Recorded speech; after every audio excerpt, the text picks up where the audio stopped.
Hi hello నమస్తే సశ్రీ అకాల్. Welcome to అమ్మ కుట్టి కథలు. సరదా ప్రపంచానికి మీ అందరికి స్వాగతం సుస్వాగతం. ఈ రోజు భోగి పండగ. మీ అందరికీ కూడా భోగి శుభాకాంక్షలు. అసలు భోగి అంటే ఏమిటి? ఈ భోగి పండగ ఎలా వచ్చింది? భోగి మంట, భోగి పళ్ళు వెనక దాగిన రహస్యాలేమిటి? అయితే ఈ రోజు పాడ్కాస్ట్ ని వినేద్దాం. పెద్ద పండుగగా జరుపుకునే 3 రోజుల సంక్రాంతి పండుగలో మొదటి రోజును మనం భోగి పండుగగా జరుపుకుంటాం.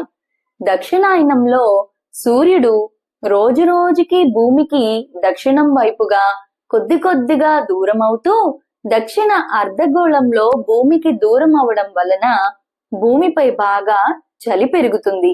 ఈ చలి వాతావరణాన్ని తట్టుకునేందుకు ప్రజలు సెగ కోసం బగబగా మండే చలిమంటలు వేసుకునేవారు. ఉత్తరాయణం ముందు రోజుకి చలి విపరీతంగా పెరగడం, ఈ చలిని తట్టుకునేందుకు బగబగా మండే మంటలు, దక్షిణాయనంలో ప్రజలు తాము పడిన కష్టాలను బాధలను అగ్నిదేవుడికి ఆహుతి చేస్తూ రాబోయే ఉత్తరాయణంలో సుఖ సంతోషాలను ఇమ్మని కోరుతూ వేసే మంటలు భోగి మంటలు అంటారని మన అందరికీ తెలిసింది. మరైతే ఈ పండగ రోజున భోగి మంటలు ఎందుకు వేస్తారో, వాటి పురాణం మరియు శాస్త్రీయ కారణాలేంటో తెలుసుకుందాం. బుగ్ అనే సంస్కృత పదం నుండి భోగి అనే పదం వచ్చింది. భోగం అంటే సుఖం. పూర్వం ఈ రోజునే శ్రీరంగనాథ స్వామిలో గోదాదేవి లీనమై భోగాన్ని పొందిందని, దీని సంకేతంగా భోగి పండగ ఆచరణలోకి వచ్చిందనేది మన పురాణ గాథ.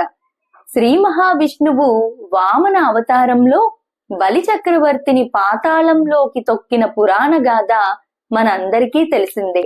అయితే తరువాత బలి చక్రవర్తికి పాతాళ రాజుగా ఉండమని, ప్రతి సంక్రాంతికి ముందు రోజున పాతాళం నుండి భూలోకానికి వచ్చి ప్రజల్ని ఆశీర్వదించమని వరమివ్వడం జరిగిందట.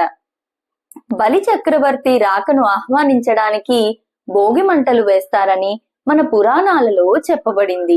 కృష్ణుడు ఇంద్రుడికి ఒక పాఠం నేర్పుతూ గోవర్ధన పర్వతం ఎత్తిన పవిత్రమైన రోజు కూడా ఇదే.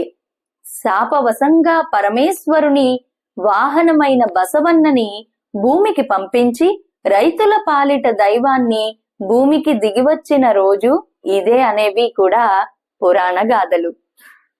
సాధారణంగా అందరూ చెప్పేది ఇది చలికాలం కనుక వెచ్చదనం కోసం మంటలు వేస్తారని. కానీ నిజానికి భోగి మంటలు వెచ్చదనం కోసం మాత్రమే కాదు, ఆరోగ్యం కోసం కూడా.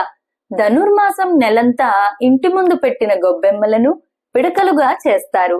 వాటినే ఈ భోగి మంటలలో వాడుతారు. దేశీ ఆవు పేడ పిడకలని కాల్చడం వలన గాలి శుద్ధి అవుతుంది, సూక్ష్మ క్రిములు నశిస్తాయి, ప్రాణవాయువు గాలిలోకి అధికంగా విడుదలవుతుంది. దాని గాలి పీల్చడం ఆరోగ్యానికి మంచిది. చలికాలంలో అనేక వ్యాధులు వ్యాపిస్తాయి. ముఖ్యంగా శ్వాసకు సంబంధించిన అనేక రోగాలు పట్టి పీడిస్తాయి. వాటికి ఔషధంగా ఇది పనిచేస్తుంది.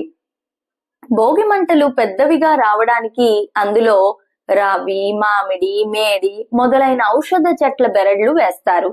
అవి కాలడానికి ఆవు నెయ్యిని వేస్తారు. అగ్నిహోత్రంలో వేయబడిన ప్రతి 10 గ్రాముల దేశీ ఆవు నెయ్యి నుంచి 1 టన్ను ప్రాణవాయువును విడుదల చేస్తుంది. ఈ ఔషధ మూలికలు ఆవు నెయ్యి, ఆవు పిడకలని కలిపి కాల్చడం వలన విడుదల అయ్యే గాలి అతి శక్తివంతమైంది. మన శరీరంలోని 72,000 నాడులలోకి ప్రవేశించి శరీరాన్ని శుభ్రపరుస్తుంది. ఒకరికి రోగం వస్తే దానికి తగిన ఔషధం ఇవ్వవచ్చు. అదే అందరికీ వస్తే అందరికీ ఔషధం సమకూర్చడం దాదాపు అసాధ్యం. అందులో కొందరు వైద్యం చేయించుకోలేని పేదలు కూడా ఉండవచ్చు. ఇదంతా ఆలోచించిన మన పెద్దలు అందరూ కలిసి భోగి మంటల్లో పాల్గొనే సాంప్రదాయాన్ని తెచ్చారు. దాని నుండి వచ్చే గాలి అందరికీ ఆరోగ్యాన్ని ఇస్తుంది. కులాలకు అతీతంగా అందరూ ఒక చోట చేరడం ప్రజల మధ్యన దూరాలను తగ్గిస్తుంది, ఐకమత్యాన్ని పెంచుతుంది. ఇది ఒక రకంగా అగ్నిదేవుడికి ఆరాధన, మరొక రకంగా గాలిని శుద్ధి చేస్తూ వాయుదేవునికి ఇచ్చే గౌరవం కూడా. కానీ మనం ఫ్యాషన్ సృజనాత్మకత పేరుతో రబ్బర్ టైర్లను పెట్రోల్ పోసి తగలపెట్టి దాన్ని విషవాయువులను పీలుస్తూ కాలుష్యాన్ని చేస్తూ మన ఆరోగ్యాన్ని తగలేసుకుంటున్నాం. పర్యావరణాన్ని నాశనం చేస్తున్నాం. ఉన్న రోగాలే కాక కొత్త రోగాల్ని తెచ్చుకుంటున్నాం. ఇక భోగి మంటల్లో పనికిరాని వస్తువులని కాల్చడం అని వింటున్నాం. పనికిరాని వస్తువులంటే ఇంట్లో ఉండే ప్లాస్టిక్ కవర్లు, వైర్లు లాంటివి కావు. ఇక్కడ మనం చరిత్రకి సంబంధించిన ఒక విషయం గుర్తు తెచ్చుకోవాలి. మన భారతదేశంలో ఉన్న జ్ఞాన సంపదను నాశనం చేస్తే కాని భారతదేశాన్ని ఆక్రమించుకోలేమనుకున్న బ్రిటిష్ దుండగులు భోగి మంటల్లో పాత సామాన్లు తగలపెట్టాలనే నెపంతో అమాయక ప్రజలను ఎన్నో వందల సంవత్సరాలుగా వారసత్వంగా కాపాడుకుంటూ వస్తున్న అతి ప్రాచీన తాళపత్ర గ్రంథాలను భోగి మంటల్లో వేల్చి కాల్పించేశారు. నిజానికి భోగి మంటల్లో కాల్చాల్సింది పాత వస్తువులని కాదు, మనలోని పనికిరాని అలవాట్లు, చెడు లక్షణాలను. అప్పుడే మనకున్న పీడ పోయి మానసిక ఆరోగ్యం, విజయాలు వస్తాయి. భోగి పళ్లను పోయడంలోని అంతరార్థం గురించి తెలుసుకుందాం.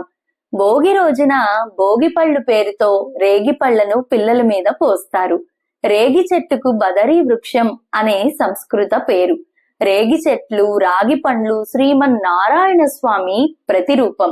ఇది సూర్యునికి ప్రీతిపాత్రమైన ఫలం. సూర్యుని రూపం, రంగు, పేరు కలిగిన రేగి పళ్లతో నాణాలను కలిపి పిల్లల తలపై పోస్తారు. వాటిని తలపై పోయడం వలన శ్రీ లక్ష్మీనారాయణుల అనుగ్రహం మన పిల్లలపై ఉంటుందని, పిల్లలకు ఉన్న దృష్టి తొలగిపోయి వారి ఎదుగుదలకు తోడ్పడుతుందని మన పెద్దల విశ్వాసం. మన బాహ్య నేత్రాలకి కనిపించని బ్రహ్మరంధ్రం మన తలపై భాగంలో ఉంటుంది. ఈ భోగి పండ్లను పోయి ఆ బ్రహ్మరంధ్రాన్ని ప్రేరేపితం చేస్తే పిల్లలు జ్ఞానవంతులు అవుతారు. రేగి పండ్లు సూర్య కిరణాలలోని ప్రాణశక్తిని అధికంగా గ్రహించి నిల్వ ఉంచుకుంటాయి కనుక వీటిని తల మీద పోయడం వలన వీటిలోని విద్యుత్ శక్తి శరీరంపై, ఆరోగ్యంపై ప్రభావాన్ని చూపించి మంచి ఫలితాలను ఇస్తాయి. అందువలనే పిల్లలకి భోగి పండ్లు పోసి ఆశీర్వదిస్తారు. మన ప్రతి సాంప్రదాయం వెనుక అనేక అర్థాలు, అంతరార్థాలు, రహస్యాలు ఉంటాయి. అవి తెలియకపోయినంత మాత్రం చేత ఆచార సాంప్రదాయాలను మూఢనమ్మకాలు అనుకోవడం మూర్ఖత్వం. వాటి విలువలను తెలుసుకొని చేసుకుంటే అవి మనకి మార్గదర్శకులు అవుతాయి. ఈ పాడ్కాస్ట్ ని విన్నందుకు మీ అందరికీ కూడా నమస్కారం. మరొక సరికొత్త పాడ్కాస్ట్ తో మళ్ళీ మీ ముందుంటాను. అంతవరకు సెలవు, నమస్కారం. మీకు నచ్చితే తప్పకుండా మీకు తెలిసిన వాళ్ళందరికీ షేర్ చేసి అసలు ఈ భోగి సాంప్రదాయం గురించి నిజాలు వాళ్ళకు కూడా తెలియపరచండి. వీడియో నచ్చితే తప్పకుండా ఛానల్ ని సబ్స్క్రైబ్ చేసుకోండి మరిన్ని సరికొత్త వీడియోస్ కోసం. అంతవరకు సెలవు, నమస్కారం. మీ మోనికా కిషన్.